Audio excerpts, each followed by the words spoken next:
출근길 뉴스를 종합해드립니다. 깊이 있는 뉴스 YTN FM 출발 새아침.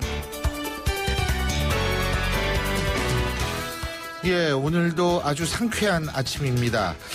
특히 금요일 아침이라서 오늘 더욱더 기분이 좋으신 분들 많으실 것 같은데요. 여러분의 기분만큼이나 오늘 날씨도 뒷받침해주고 있는 것 같습니다. 자, 이런 아침에 보내드리고 있는 신율의 출발 새아침 3부 순서. 오늘도 여러분의 의견 기다리고 있습니다. 총선 가까우는데요. 저희가 오늘 3부에서 특집 보내드리고 있죠. 여러분의 의견 역시도 반영해드리겠습니다. 유료 문자, 짧은 문자 50원, 긴 문자 100원인데요. 샵 0945로 여러분의 의견 보내주시면 여러분의 의견 반드시 반영하죠. 자, 신율의 출발 새아침 3부 순서. 먼저 광고부터 들으시죠.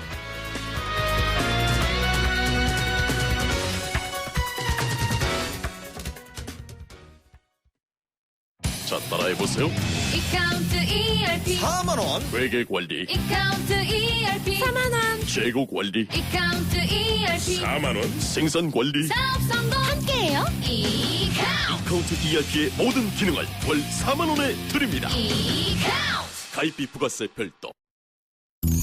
1644 대리운전 1644 퀵서비스 꼭 배달도 1644 1644 불러보자 대리운전 퀵서비스 1644 불러보자 꼭 배달도 1644 1644 대리운전 퀵서비스 꼭 배달 불러보자 1644 1644 페이스 도루코 면도기 도루코 페이스 면도기 페이스 안전하고 부드러운 대한민국 면도기 안전하고 부드러운 면도 그 이상을 경험하세요. The Shaving Innovator, Dorco Pace. 성악가 김동규입니다. 강마루 스타는 스타 강마루. 스타 강마루. 어머, 카바남 김동규씨, 우리 집 마루도 강마루처럼 카바해줘요. 스타 강타일로 커버하세요. 바닥을 딛지 않고 마루 위에 착 붙이는 스타 강타일이. 우와, 꼭 강마루 같네. 스타 강타일로 커버하고 싶을 땐 전화 1800-8007. 온도와 습도를 항상 일정하게 유지시켜주는 항온항습기 전문기업 AR. 전산센터, 반도체 공장, 미술관, 박물관, 귀중품 보관실을 30년 축적된 기술로 AR이 지켜드립니다. 24시간 확실한 서비스 보장 031-497-0561. 안녕하세요. 칠성사이다 모델 임시안입니다.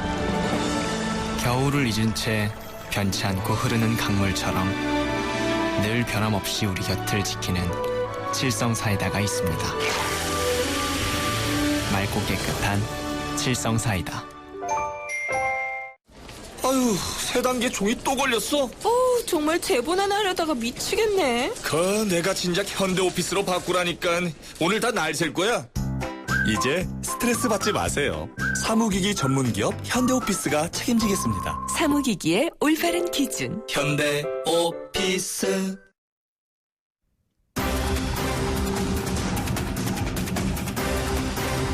YTN 라디오 출발 새아침 특별 기획. 격돌 4.13 총선. 이것이 쟁점이다.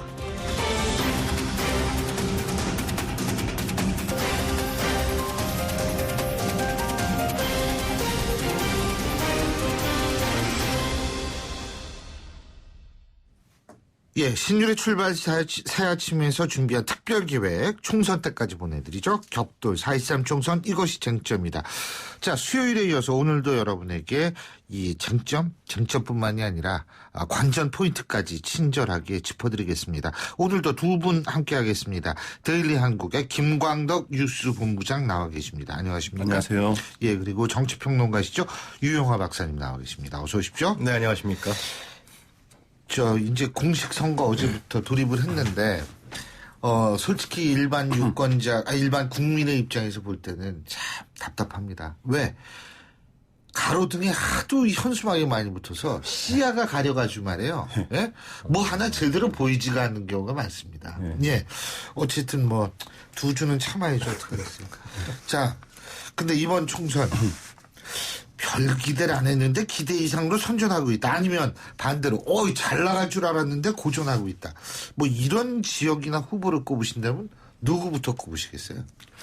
일단 대구의 더민주에서 컷오프 돼가지고 무소속으로 나온 홍일학 후보라고 있는데요. 홍일학 후보 저희 네. 인터뷰했었어요. 네. 네. 그래서 뭐 컷오프 됐을 때만 해도 참 안 됐다 뭐 이런 분위기가 있지 않았습니까? 네. 근데 뭐 정치가 뭐 새옹지마라는 말이 있듯이 갑자기 의외로 지금 새누리당 그 텃밭 후보를 누르고 여론조사에서는 굉장히 좀 앞서가는 걸로 나오고 있습니다. 옷도 주황색 입고 다니신데요. 예. 근데 그래서 이제 기대 안 했는데 의외로 잘 나가고 있다. 예. 기대했는데 잘 못 나가고 있는 지역은요. 그래서 여론조사 수치상으로는 지금 여러 조건을 밝혀내니까 다 공개를 못 합니다만은 뭐 다 알다시피 여론조사가 지금 굉장히 앞서가는 거로 의외로 이렇게 나오고 있는데 실제로 이제 그게 지금 끝까지 가서 대구가 이제 원래 이제 새누리당 텃밭인데 진짜 앞으로 이제 12, 13일 남아지 않습니까? 그때 개표했을 때도 과연 이런 식으로 앞서가는 게 실제로 이기는 거로 나올지 사람들이 좀 그리고 중앙정가에서도 대구 시민들도 굉장히 주목하고 있다고 합니다. 그래서 과거에도 보면 근데 이제 이 텃밭인 새누리당 후보가 또 이 선거 기간에 이제 또 약간 상승세를 타는 경우가 많아서 일단은 뚜껑은 열어봐야 된다 그러고요. 그래서 좀 한번 지켜볼 필요가 있죠. 그렇군요. 이 박사님. 저는 홍일학 후보는 그러니까 컷오프 당하지 않았습니다. 근데 결국 이제 더불어민주당의 인사 시스템, 시스템 공천을 한다고 했지 않았어요? 그게 상당히 문제가 심각했다는 것을 여실히 보여주는 것이 아니냐. 알파고로 돌렸나? 그래서 그것이 드러난 것 같고요. 문희상 의원도 재공천하지 않았습니까? 근데 이제 홍일학 후보를 말씀하실 때는 이제 이쪽에 전라도 쪽에 지금 저는 정원천 후보. 새누리당에. 새누리당의 전주리죠. 그분도 근데 자주 집념이 대단히 이번이 두 번째인가 그렇죠? 전북도지사나 갔다 떨어지고 그것까지 합하면 세 번째죠. 지난번 19대 때는 35%, 35.6%를 얻었어요. 근데 이번에는 좀 구도가 이분한테는 나쁘지가 않습니다. 더불어하고 국민의당하고 나눠가지고. 그러니까 이 삼각구도인데 물론은 이제 여론조사 수치상은 이제 뭐 간발의 격차로 좀 지는 형태로 2등하는 걸로 나오는데 이 삼각구도가 만약에 이제 국민의당 후보 장세환 후보죠. 치고 올라오게 되면 어떻게 될 건가. 그러한 하여튼 재미있는 형국이 있는 것 같아요. 반면에 저는 진영 의원이 용산이 진영 의원이 이제 낙천 공천 컷오프 된 거 아닙니까? 근데 너무 빨리 더불어민주당을 간 거 아니냐. 좀 무소속도 고민을 해보고 그런 이제 당을 옮기는 문제. 물론 이제 낙천 시켰지만 새누리당에서 그러나 좀 더 진지한 모습을 유권자한테 보여준 다음에 선택했어야 되는데 더불어민주당을 너무 빨리 선택하니 그래서 좀 여론조사상에서는 상당히 크게 앞서지 않는 그런 지표를 보여주는 것 같아요. 근데요, 어쨌든 지금 말씀하신 정운천 후보 같은 경우에는 근데 요새는요, 이 풍토가 이렇게 되는 것 같더라고요. 이렇게 얼굴 좀 알려지고 이랬다 그러고 아무데나 이렇게 쫙 나가서 이렇게는 안 먹히고 그 지역에서 진짜 꾸준히 뛰던 사람이 인정을 좀 받기 시작하는 것 같다는 느낌을 받거든요. 그죠? 그러니까 정운천 후보도 그전에도 이제부터 굉장히 그러니까 장관을 지낸 그런 경력도 있지만 바닥을 평소부터 계속 오래 다졌기 때문에 거기에 지금 현재 더민주 후보와 여당으로 지금 오차 범위 내에서 접전을 하는 그런 양상을 나오는 거고 사실 외국도 오픈 프라이머리 한 나라도 보면 미국에서도 보면 평소에 꾸준하게 지역을 관리해온 사람들이 되더라고요. 요번에 근데 오픈 프라이머리 11개 주밖에 안 하는데요. 그래서 거기서 가보는데 우리나라 이번 새누리당 경선도 보면 여론조사 경선에도 보면 평소에 어떤 직업에 관계없이 지역구 관리를 이렇게 많이 해온 사람, 그러니까 현역 의원이나 거기에 전직 기초단체장을 지낸 사람한테 신인이 벽을 넘기가 굉장히 어려운 게 그러니 바닥을 다진다는 점에서는 민심과 가까이 간다는 장점은 있으나 신인들 좋은 각 분야에 또 훌륭한 인재들이 가서 뛰어들면은 이렇게 그 벽을 넘기 어렵다는 게 그것도 하나의 과제인 것 같습니다. 아니 방송하셨던 분들 요번에 우르르 나갔잖아요. 우르르 나갔는데 그 중에서 공천받은 분이 최소한 저랑 같이 방송하시던 분이 3분이 공천을 받았어요. 근데 사람들이 얘기를 전 기억도 안 나는데, 어떻게 3명 맞췄냐 이거예요. 근데 제가 맞힌 기억은 없어요. 근데 왜 3사람이 될 거라고 저는 생각을 했냐면, 그분들은 계속 지역에만 내려가 있었거든요. 그러니까, 딴 분들은 좀 얼굴 좀 텔레비전에 비쳤다. 그리고 그냥 나가신 분들은 대부분 다 안 됐어요. 그러니까 이게 우리나라 정치도 지금 그렇게 만만하게 보면 안 되는 이걸로 넘어간 것 전에는 같은데. 그렇게 했었는데 2004년도 탄핵 때부터 그렇죠. 이상하게 그 바람에 의해서 이렇게 그전에만 해도 500표 1000표 싸움이 서울 지역은 거의 다 대부분이 그랬거든요. 그렇죠. 그래서 각 국회의원마다 되는 사람은 자기 신화를 다 갖고 있었어요. 진짜. 뭐 새벽에 뭐 시장을 나간다든가. 맞아요. 근데 자전거를 타고 운동장을 돈다든지. 2004년 그 탄핵 때부터 그 바람이 불면서 그 이후에도 또 MB 정권 때도 또 그런 바람이. 근데 좀 제자리에 돌아오는 것 같아요. 이번 결과는 봐야겠습니다. 근데 그게 사실 원칙이 맞아요. 지역에 열심히 뛴 사람이 인정을 받아야죠. 자, 근데 중요한 건 그 얘기를 하려고 했던 게 아니고 253개 가운데 122개가 서울 수도권이에요. 그죠? 예. 서울 수도권인데 우리 청취자 여러분들을 위해서 조금 더 제가 이 구체적으로 말씀을 드리자면은 지금 수도권 하면은 서울, 인천, 경기죠. 그죠? 서울, 인천, 경기인데 서울은 49석, 경기는 60석입니다. 그리고 인천이 13석인데 자, 수도권 뭐 서로 어렵다 그래요. 엄살이 필수죠, 뭐. 근데 어떻게 보세요? 이 엄살 와중에서 판세 그냥 막연히 보신다면. 뭐 사실 우리가 주변 사람들한테 이야기 듣는 거로는 뭐 그거는 하나의 그 특정 의견만 들을 수가 있기 때문에 한계가 있고 여론조사를 뭐 인용할 수밖에 없는데요. 최근에 지금 그 여론사가 나오면 언론사라든가 후보들 나오면은 다 선관위에 등재를 하지 않습니까? 그거를 보면 현재까지 수도권의 122군데 이게 다 여론조사는 하지 않았습니다만 대충 새누리당이 그래도 이 야권 분열 구도 때문에 새누리당이 앞서는 데가 조금 많아요. 그런데 전통적으로 이제 수도권은 뭐 이 서울 같은 경우는 뭐 여야로 왔다 갔다 하긴 했습니다만은 바람에 따라 또 전통적으로 수도권은 야당이 좀 6대4로 평균적으로 보면 우세해온 지역이기 때문에 그리고 또 여론조사에서도 지금 젊은 층의 의견이 덜 반영되는 거라든가 야성이 좀 덜 반영된다고 하는 그 저희 거품이 있다는 거 아닙니까? 새누리당에 약간. 그런 걸 감안하면 현재 추세로 가면 한 5대5로 나뉘지 않을까. 122개. 아주 그 기회주의적으로 지금 평가를 해주셨는데. 5대5면 이게 맞는 것도 아니고 틀리는 것도 아니고. 근데 이게 그 과학적인 거와 기회는 이게 상당히 상반된 건데 저는 과학적으로 이야기하는 건데. 근데 이제 현재 판세는 이런데 그 앞으로의 그 이제 야권 후보 단일화가 지금 어저께부터 일부 지역에서 지금 일어나고 있죠. 부정적이지만 일부 시작됐지 않습니까? 그게 지금 몇 군데서 이루어지느냐가 앞으로 변수가 될 것 같습니다. 예를 들어서 한 10군데 정도는 집 추세로 가면 될 것 같은데 만약에 당대당 차원에서 노력하면 한 수도권에서 한 30군데가 됐다. 그러면 상당한 한도 변화가 이루어질 수 있는. 그러면은 아까 너무 기회주의적으로 5대5로 얘기하지 않고 또 6대4로 야당으로 갈 수도 있는 거죠. 아니 5대5로 딱 얘기를 해야지 또 말 바꿔도 그때하고 지금은 이게 얘기가 되잖아요. 이 박사님 어떻게 보세요? 저는 하여튼 정치라는 거는 정치 예견은 이게 그 뭐 논리나 이론으로 되는 건 아니잖아요. 그렇죠. 과거의 경험 사례가 가장 중요하거든요. 본부장이 분석하신 대로 이 수도권 지역은 야권이 약간 우세한 형태를 항상 했었단 말이죠. 그래서 저는 이번에도 뭐 6인지 5대5는 아니고요. 6인지 5.5인지 그 정도의 약간의 우세는 보이지 않겠느냐. 그 이유는 그러니까 야권이 우세하긴 할 것이다. 뭐 근소하게라도. 근데 그 이유는 제가 봤을 때는 그 지지자층들의 결집도인데요. 그러니까 지난번 대선에서는 이제 박근혜 후보를 살려야 된다라는 이러한 그 예를 들면 고령층이라든가 아니면 이제 보수층이라든가 이런 분들이 무조건 다 해야 된다라는 절박감들이 상당히 있었어요.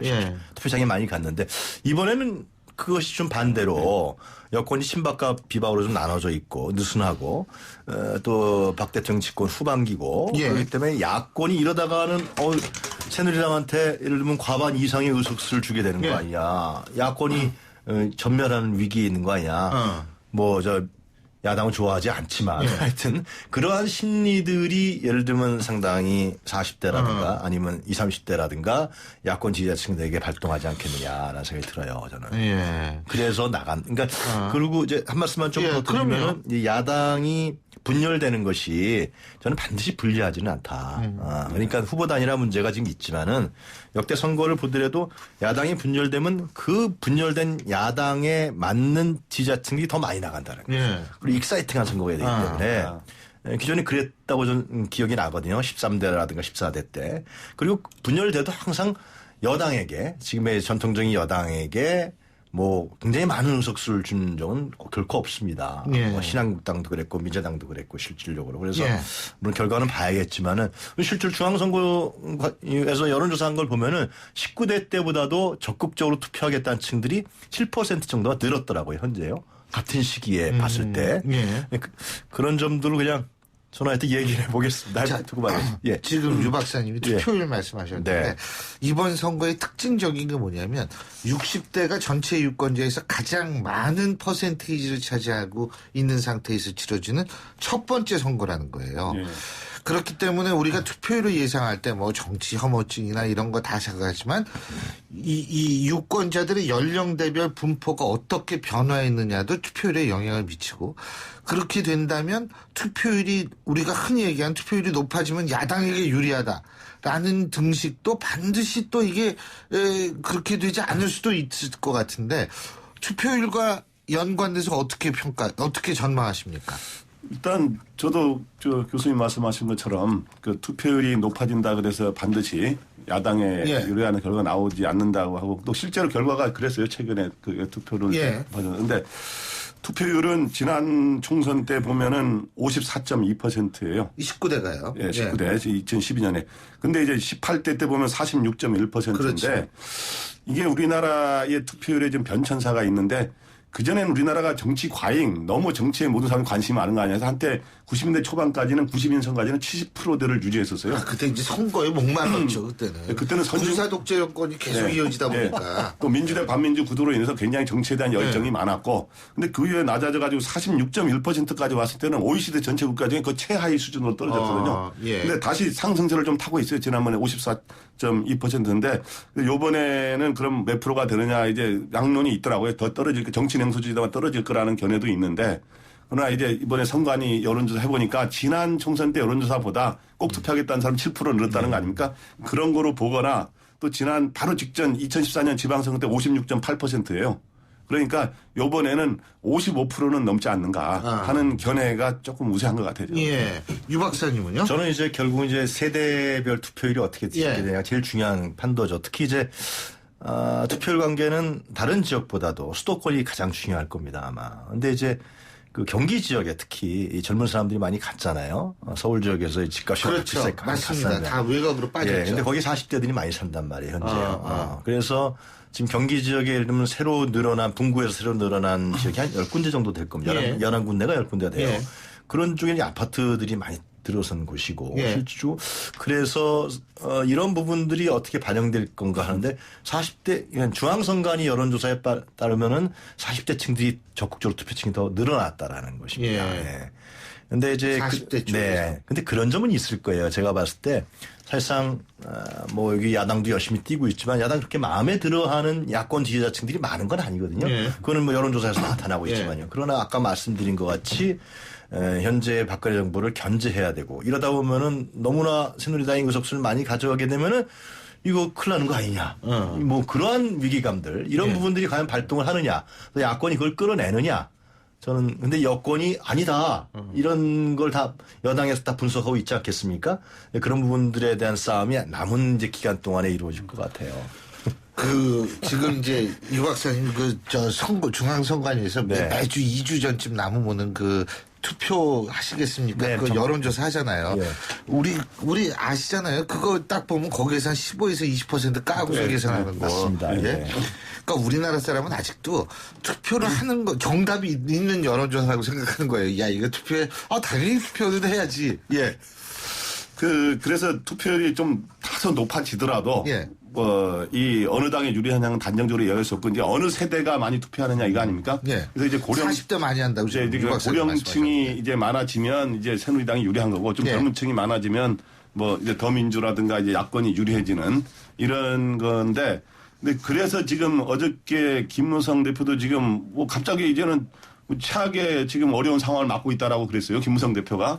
그다음 더민주도 굉장히 위기의식을 고장하고 이게 뭐냐 하면 과거에는 이제 좀 잘 되는 당에서 표가 몰리는 경향이 있어도 요즘에는 굉장히 위기의식을 하고 그다음에 그냥 약자 코스프레로 가야 그 위기에 따라서 자기 지지층이 결집하는 현상이 있기 때문에 특히 수도권 같은 경우는 자기 위기의식을 해서 아까 했지만 결집을 해줘야 되기 때문에 그래서 지금 서로 이게 자기네가 좀 어렵다라고 더 엄살로 나오는 것 같아요. 자, 그 엄살.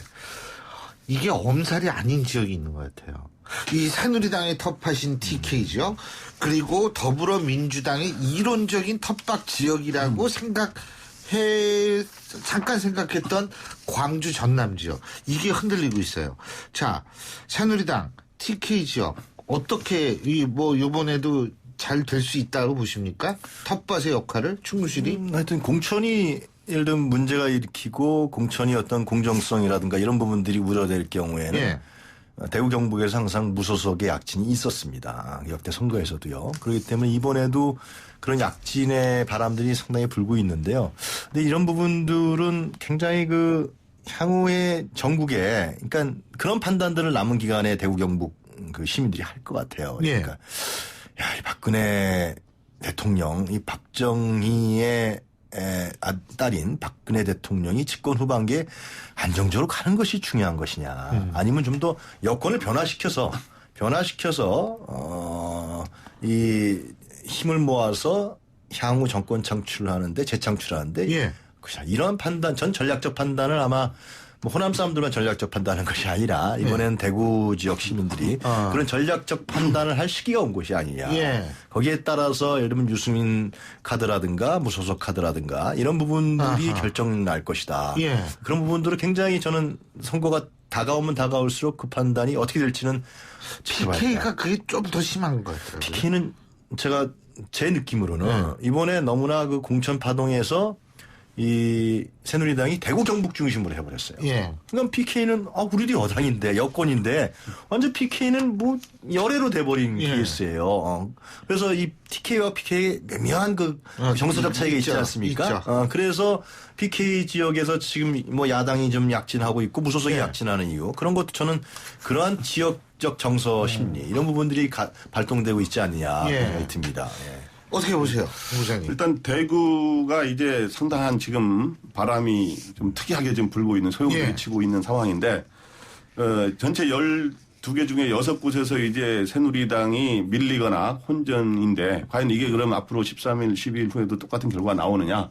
이게 대해서 이제 양론이 있습니다. 그러니까 과거에 보면 대구가 그냥 한 당으로만 계속 갔다고 보통 생각하는데 실제로 보면 최근 그 15대 총선 96년에 보면 그때 자민련 바람이 불어가지고 그 13곳 중에 신한국당이 2석밖에 못 얻었어요, 여당이. 당시에. 자민련이 8석, 무소속이 3석을 얻고. 근데 가면 18대 총선, 그가 8년 전에 보면은, 18대 총선에 보면 친박연대 무소속이 4곳이 당선되는 약간 또 변화가 있었기 때문에 이번도 평소에처럼 새누리당으로 일방적으로 가는 구도로 가느냐 이런 식으로 변화가 나느냐 이 두 갈래 길이 있는데 그 좀 대구의 유권자들도 보니까 예측도 두 가지로 나뉘더라고요. 근데 이제 이렇게 가서 조금 아무래도 새누리당 후보가 그 사이에 좀 상승세를 좀 타지 않겠느냐. 결국에 또 위기의식 속에서 하는 견해가 좀 있는데 과연 그걸 완전히 그걸 또 넘어서는까지 되느냐인데 거기에는 전통적인 박근혜 대통령 지지층과 새누리당 지지층들이 과연 마음을 다시 돌아서게 할 수 있는 계기를 새누리당이 그런 조치를 취하시네. 예를 들어서 사과라든가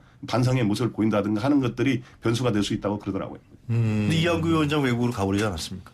아니 근데 이한구 위원장만 간 게 아니고 홍창선 위원장도 갔어요. 이한구 위원장은 일본 가고 더불어민주당 홍찬선 위원장은 동유럽 가고. 그러니까 이게 대부분 공천관리위원장 한번 하면 그냥 나가는 모양이에요.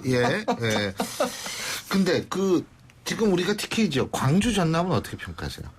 광주 전남은 저는 안철수의 탈당이 안철수 개인의 결단도 있었지만 실제로 친노와 호남 간의 오래된 그 반목 이런 부분들이 굉장히 중요한 한몫을 했다고 보이거든요. 그런 부분들이 해소가 안 돼 있고 특히 이제 반문재인 정서가 아직도 형성되어 있는 것은 그런 부분들이 오랫동안 과거 노무현 대통령을 당선시켜줬는데 그다음에 호남을 지역주의다 이렇게 해버리지 않았습니까? 좀 논리적으로도 말이 안 되는 얘기였죠. 그래서 그런 부분이 이 해결이 안 되고 있는 이런 부분 때문에 저는 광주 전남은 상당 부분 국민의당 쪽으로 이번에 손을 들어줄 가능성이 크다. 특히 이제 김종인 대표가 물론 중도적 스탠스를 취했는지는 모르지만 과거 50대의 국보의 전력이라는 것은 광주 사람에게는 아주 결정적입니다. 그렇죠. 그건 어떻게 화해될 수 없는 부분이거든요. 그래서 그런 부분으로 봤을 때는 아마 더불어민주당이 이 광주 전남에서는 이번 결과를 뭐 뚜껑을 열어봐야겠지만은 고전하고 있는 거 아니냐 그런 생각이 좀 듭니다. 네. 어떻게 보세요? 일단 호남에서 이제 눈에 띄는 게 그 아까 대구에서 새누리당이 고전하는 거 반대로 광주에서 지금 더민주가 굉장히 지금 현재로서는 여러 번 고전하고 있어요. 8군데 중에 현재 더민주가 앞서고 있는 것은 저기 한 군데밖에 없는 상황이에요. 한데 나머지는 더민주한테 밀리거나 좀 접전인 이런 상황인데 그러니까 양내 국민의당한테 밀리거나 그러니까 국민의당한테 밀리거나 접전인데 그래서 그 정당의 소위 텃밭 핵심 탓밭이라고 하는 데서 이변이 일어나고 있어서 과연 이게 지역주의 완화로 갈 수 있느냐 하는 뭐 이런 이제 관심사도 나오는데 어쨌든 호남의 28개 선거구 중에 이 두 야당이 이제 주도권 다툼을 하고 있는데 현재는 전체적인 정당 지지율에서는 두 당이 지금 엎치락뒤치락 오락가락하고 있습니다. 그런데 그 지역구별로 했을 때는 지금 분명한 거는 여론조사 국민의당이 더민주보다 좀 이기는 적이 더 많은 거로 현재까지 나오고 있어요. 그게는 뭐 여러 요인이 있습니다만은 아까 그 반문정서라든가 김종인 대표 한계 이런 것도 있지만 이 국민의당의 현역 의원들이 다 더민주를 탈당해서 국민당으로 왔잖아요. 그때만 해도 현역 의원 물갈이 욕구가 굉장히 높았는데 당의 옷을 갈아입어서 그런지 또 그에 대한 현역에 대한 물갈이 욕구가 좀 줄어든 것 같아요. 아니 원래 옷 새로 사면 좀 사람 다르게 보이잖아요. 그러면서 옷을 오히려 갈아입어서 그 물갈이 욕구를 피해간 그래서 좀 앞서고 있어서 과연 이것도 또 선거 끝까지 이제 저기 국민의당이 좀 계속 좀 우위를 지킬 수 있는지 또 한번 주목할 관전 포인트입니다. 바로 그렇기 때문에 이번 총선이 끝나면 진짜 할 얘기들이 많아질 겁니다. 대선 얘기부터 해서 지역구도 문제. 참 그래서 우리 같은 사람 입장에서 볼 땐 그래도 재밌고 좋아요. 고맙죠 뭐 그냥 이렇게 자꾸 이슈를 만들어 주셔가지고 참 정치권에 고맙다는 말씀으로 모처럼 드리겠습니다. 자 오늘 두 분 말씀 여기까지 듣겠습니다. 지금까지 정치평론가이신 유용화 박사님 그리고 데일리 한국의 김광덕 뉴스본부장 두 분과 함께했습니다. 수고 많이 하셨고요. 다음 주 수요일에 뵙겠습니다. 고맙습니다. 감사합니다. 네. 신율의 출발새 아침 3부 순서 여기서 줄이고요. 저는 잠시 뒤 4부에서 뵙겠습니다.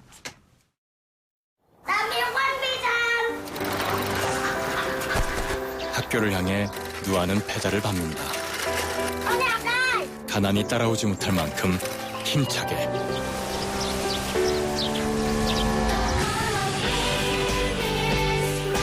후원이 끝나도 마을 스스로 아이를 돌보게 만드는 월드비전 자립마을 프로젝트. 진정한 후원은 후원이 끝나게 하는 것입니다. 후원 문의 1688-3570 1688-3570 진정한 후원을 생각합니다. 월드비전 YTN 라디오 캠페인 더 가까이. 안녕하세요. 한국환경공단 이사장 이시진입니다. 사무실에서 A4 용지 많이 사용하시죠? 이는 A4 용지의 반이 재활용되지 못한다고 합니다. 버려진 종이를 쌓아 올리면 63빌딩 700개를 연결한 것과 같은 높이라고 하니 어마어마합니다. 이면지를 활용한 것도 좋지만 애초에 종이를 덜 쓰는 것도 좋은 방법입니다. 우리나라 직장인 한 명당 1년에 500개의 종이컵을 사용하고 있습니다. 나무 120억 그루가 종이컵 때문에 사라지는 겁니다. 각자 개인 머그컵이나 텀블러를 사용해 보시는 게 어떨까요? 한 명만 머그컵을 사용해도 1년에 소나무 한 그루가 안 뽑힐 수 있다고 합니다. 나무 사랑은 더 가까이, 종이 낭비는 저 멀리. 종이를 아껴 쓰는 습관을 기르세요. YTN 라디오 캠페인 더 가까이. 한국환경공단과 함께합니다. 성악가 김동규 씨네 집 바닥재 좋던데 우리 집도 똑같은 걸로 해줘요. 아, 요즘 떠오르는 바닥재 스타 강마루. 스타일 좋고 습기 열 긁힘에 강하니까 오래 사용하려면 그래서 스타 강마루를 하는구나. 성악가 김동규입니다. 강마루 스타는 스타 강마루. 스타 강마루. 날카로운 분석, 내일을 보는 시선, 신율의 출발 새 아침. 신율의 출발 새 아침 4부 순서 시작합니다. 자, 지금 8시 40분 38초 지나고 있는데요. 자, 금요일 출근길 거의 마무리될 시간이죠. 지금 교통 상황 어떤지 알아보겠습니다. 나성숙 캐스터. 네, 중부고속도로 남이 쪽으로 오창 부근인데요. 장애물인 송아지가 돌아다니는 사고가 있었습니다. 현재는 갓길에서 막바지 처리 작업이 진행이 되고 있었는데요. 현재 통제가 됐었던 구간이기 때문에 여파가 있습니다. 1km 구간 정체고요. 그 이전으로는 중부 3터널에서 곤지암까지 2차로와 갓길에서 작업이 진행되고 있습니다. 3km 구간 정체입니다.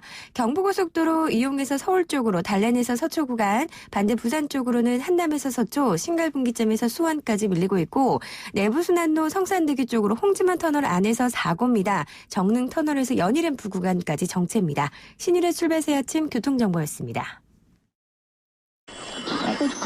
신일의 출발 새 아침 오늘 순서 시작합니다. 오늘 아침 당신이 듣고 싶은 뉴스 94.5MHz YTN 뉴스 FM 신율의 출발 새 아침.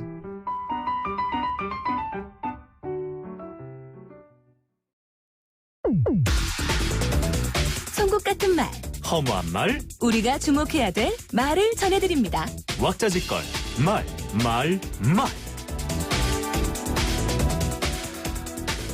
양당 모두 덩치값을 하기 바란다. 국민의당 안철수 대표가 새누리당의 페이스북을 통해서 국민의당을 응원하는 것에 대해서 한 얘기입니다. 국민의당의 김재두 부대변인도 새누리당에 속보이는 응원 메시지는 필요 없다. 즉각 페이스북에 글을 삭제하고 사과할 것을 촉구한다. 이렇게 얘기를 했는데요. 솔직히 새누리당의 응원이 조롱인지 아니면 야권연대가 안 되길 바라는 진심의 표현인지는 모르겠습니다만 어쨌든 국민의당과 안철수 대표를 곤란하게 만든 건 사실입니다. 무성이 나르샤. 저도 이거 어제 봤는데요. 이렇게 무성이 나르샤와 같은 재치 있는 이 정치 광고를 만들 때는 정말 새누리당이 상당한 뛰어난 감각이 있다. 뭐 이렇게 생각이 되는데 또 한편으로는 이런 SNS 날리는 걸 보면 글쎄요. 지금 새누리당에는 21세기와 석기 시대가 공존하고 있는 것 같습니다.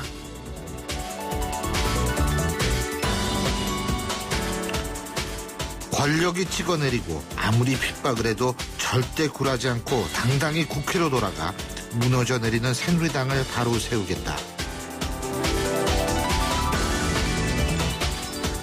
무소속 유승민 의원이 한 얘기입니다. 유승민 의원의 딸이 어제 화제가 됐다는 말씀, 제가 오늘 방송 서두에 말씀을 드렸는데요. 물론 빼어난 외모 덕분에 SNS가 들썩거렸습니다. 장인어른 반드시 승리하세요라는 종류의 수많은 멘트가 SNS를 그래서 가득 메웠는데요. 그런데요, 유승민 의원은 과거에는 선거운동에 가족이 나서지는 않았던 것 같습니다. 과거에는 등장하지 않았던 딸까지 선거 유세에 나타났다는 이 사실은 이번 선거가 유승민 의원에게는 그만큼 어렵다는 것을 의미하기도 하는 것 같은데요. 어쨌든 어제 유승민 의원에게는 SNS상으로는 수많은 사위를 만들어낸 하루였던 것은 확실합니다.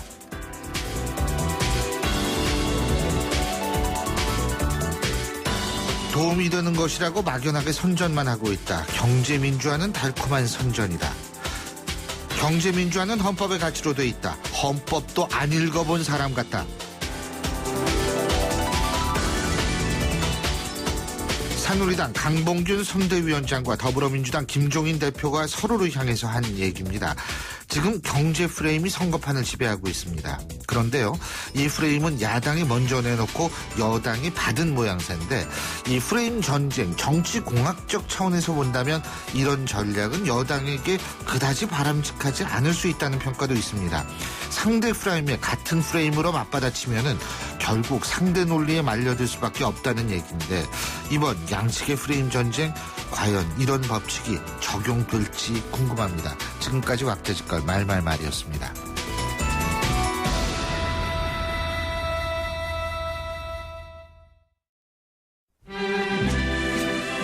영화로 뉴스를 읽어보는 시간, 시네마인 뉴스.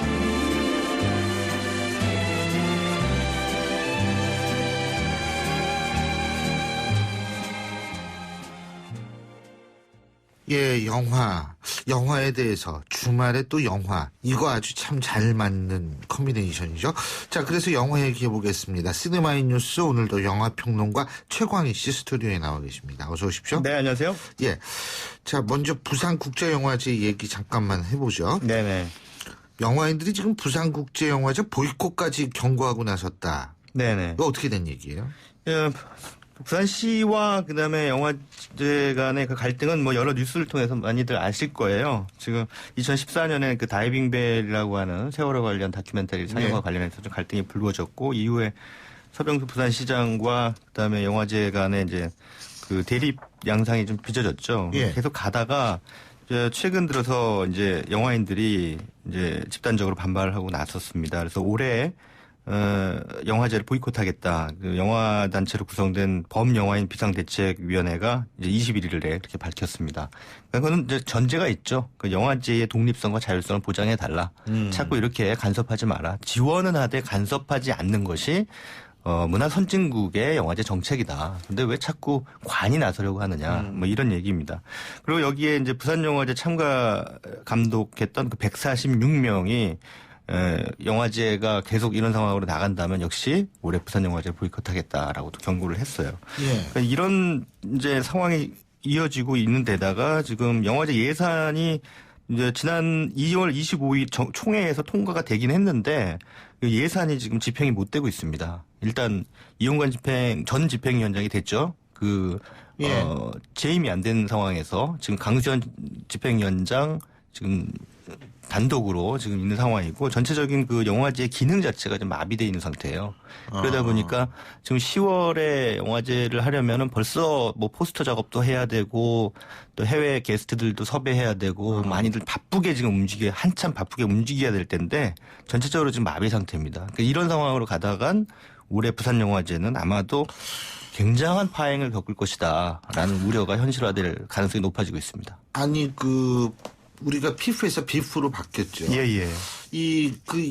하여간 굉장히 세계에서 그래도 좀 괜찮은 영화 중에 하나로 모처럼 우리나라에도 있구나라고 생각을 하는데. 네네. 이런 파행이라는 거는 좀, 이거 지금 굉장히 안타까운데. 단, 제가 볼 땐 지원은 하되 간섭은 하지 말라라는 영화인들의 주장을 당연히 부산시는 귀담아 들어야 될 거라고 저는 생각을 합니다. 이 예술하는 사람들이 자유로운 영혼인데 예술에 대해서 뭐 그렇게 할 얘기가 많은지 이 부분은 좀 한번 생각을 해봤으면 좋겠네요. 부산시 입장에서는 예산은 우리가 되는데 우리가 뭐 이 정도 저 정도 얘기할 수도 있지 않겠느냐 이렇게 보는 거죠. 그리고 기본적으로 특히나 약간 우리나라의 이제 보수적인 이 측면에 계신 분들이 영화계에 좌파들이 많다 이렇게 생각하는 분들이 많아요. 편견이죠. 네네. 근데 사실은 좌파들은 제가 보기엔 별로 없습니다. 알겠습니다. 자, 그리고 말이에요. 사실적인 영화 관람료 인상이냐 아니냐 이거 가지고 논란이 벌어지는데 이게 지금 CGV 있잖아요. 네네. CGV 여러분 애플리케이션으로 예약하실 때 보면 초록색 존이 있고요. 네, 맞아요. 자, 빨간색 존이 있고 분홍색 존이 있습니다. 네. 이게 뭐냐? 맨 처음에 이게 뭐지? 그거 바로 가격 차이입니다. 1,000원씩 차이 나죠. 맞습니다. 예. 그래가지고 이거 지금 얘기들이 많은 모양이에요. 얘기들이 많죠. 그러니까 3월 3일부터 시행이 됐는데요. 일단 CGV에서 먼저 시행이 됐습니다. 이제 다른 쪽은 눈치를 보고 있어요. 메가박스라든가 롯데시네마는 지금 이제 CGV 추이를 딱 봤다가 저거 괜찮다 하면 이제 따라갈 그런 상황인 것 같고요. 어쨌든 CGV가 좌석별 가격 차등제를 뒀는데 말씀하신 것처럼 이제 맨 앞에 두 줄은 좀 보기 불편하잖아요. 그러니까 거기는 1,000원을 낮췄어요. 대신 가운데 좌석, 거기 이제 프리미엄석이라고 그래가지고요. 거기는 또 1,000원을 올렸습니다. 그러니까 20%는 낮추고 40%의 좌석은 올린 겁니다. 그러니까 결과적으로 500원 정도의 이제 가격 인상 효과가 나는 거겠죠. 근데 이제 이게 부작용이 생기고 있어요. 이게 어떤 부작용이 있냐면 맨 앞좌석을 구매를 해요. 일단 특히나 이제 젊은 층, 주머니 사정이 이제 시원치 않은 분들이 그렇게 하겠죠. 전 대학 다닐 때 영화도 못 봤어요. 몰래 들어가서 본 적도 있습니다, 저는. 근데 어쨌든 맨 앞으로 좌석을 배정을 받아요. 1,000원 할인을 받아가지고 들어가는데 이제 불이 탁 꺼지고 영화가 시작이 되잖아요. 그럼 갑자기 일어납니다. 전부. 그래서 뒤로 싹 가는 거예요. 프리미엄석의 빈좌석을 찾아서. 예. 그랬을 때 이제 그 안내 요원들이 또 제지를 하죠. 예. 이렇게 되면서 이제 소동이 벌어지는 거예요. 그러니까 뒤에서 뭐 이를테면 프리미엄석이나 다른 좌석을 구매한 관객들은 영화를 보는데 상당한 방해를 받겠죠. 예, 그렇죠. 네. 요런 그 부작용이 생기고 또 어떤 경우에는 이제 그게 소동이 일어나니까 항의를 받고 그러지 않겠습니까? 그러니까는 싹 이제 누군가 감시하고 있는 거예요. 그래서 누가 옮겼나 딱 나중에 이제 탁 짚었다가 나올 때 탁 잡아서 500원, 1,000원 더 내라고. 1,000원 더 내라. 아니죠. 2,000원을 더 내라는 거죠. 예, 2,000원을 더 내라. 이렇게 부가금을 이제 매기니까 불만들이 여기저기서 속출하고 있는 거고요. 그래서 뭐 참여연대 등 시민사회단체가 이 CGV의 그 영화 좌석별 가격 차등제가 사실상의 관람료 인상이기 때문에 이건 관객들을 소비자로서의 관객들을 기만하는 거다. 그러니까 당장 철회해라. 이 시정을 요구하고 나섰습니다. 예. 그리고 솔직한 얘기로 그 프리미엄 존이라고 얘기하는 그 바로 앞에 앉은 사람과 프리미엄 존에 앉은 사람하고 차이가 뭔지 저는 그게 되게 궁금하더라고요. 저는 일부러 그 일찍 예약을 할 때는 그 프리미엄 존 바로 앞에 1,000원 더 싼데 거기 이제 딱 예약을 하는데 내가 앉은 자리와 뒷자리의 차이가 뭐지? 아무것도 없어요, 사실은. 그렇죠. 그 구분한다는 사실 자체도 그 기준이 뭔지도 참 좀 궁금한데 생각을 좀 해볼 측면이 많죠. 우리 극장 측은. 그런 부작용을 없애기 위해서는 일단 극장이 충분한 계도 기간을 가져야 돼요. 네, 그리고 캠페인을 하고 그래서 관객들이 거기에 익숙해질 때까지 친절한 안내를 해줘야 되거든요. 그렇죠. 그게 빠져 있었기 때문에 이런 부작용이 생기는 거죠. 자, 그리고 1,000만 관객 동원을 하는 조연 오달수 이분이 주연작 선보였죠? 네, 오달수 씨는 모든 국민이 다 알고 있는 배우죠. 그럼요. 근데 오달수 씨가 지금까지 주연한 영화는 한 편도 없었습니다. 예.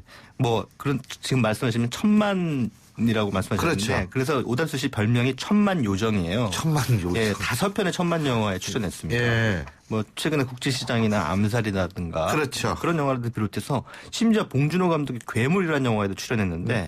괴물 목소리 연기를 했습니다. 예. 근데 이 오달수 씨가 드디어 첫 번째 주연작을 바로 이번 주에 관객들에게 선보입니다. 대배우라고 하는 거창한 제목의 영화인데요. 실제로 오달수 씨가 연극배우 출신이잖아요. 그래서 그 연극을 하다가 무명의 연극배우로 20년 동안 살다가 영화 쪽으로 이제 옮기게 되는 강성필이라고 하는 인물을 주인공으로 내세운 작품입니다.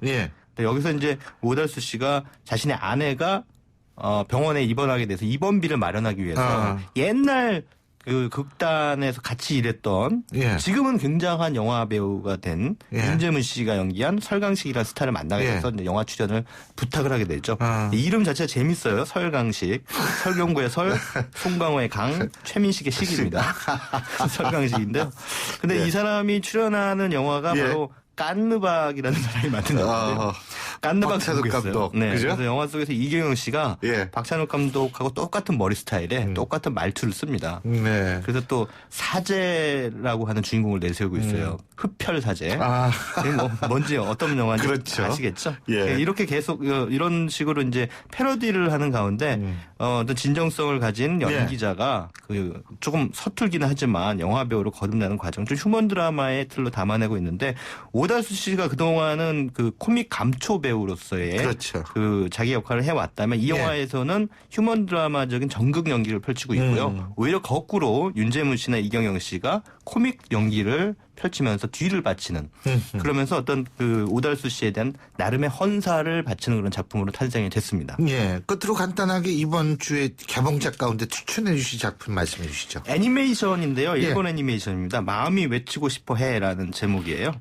그 준이라고 하는 소녀가 주인공인데 굉장히 말하는 걸 좋아하는데 어릴 적에 동네 꼭대기에 그 러브 호텔을 얘는 성이라고 생각한 거예요. 왕장님 항상 파티가 열리는 성이라고 생각했는데 그 러브 호텔에서 나오는 아빠를 목격하게 되는. 근데 그게 이제 불륜 현장인지 모르고 엄마한테 냉큼 말했다가 이혼으로 이어지게 돼요.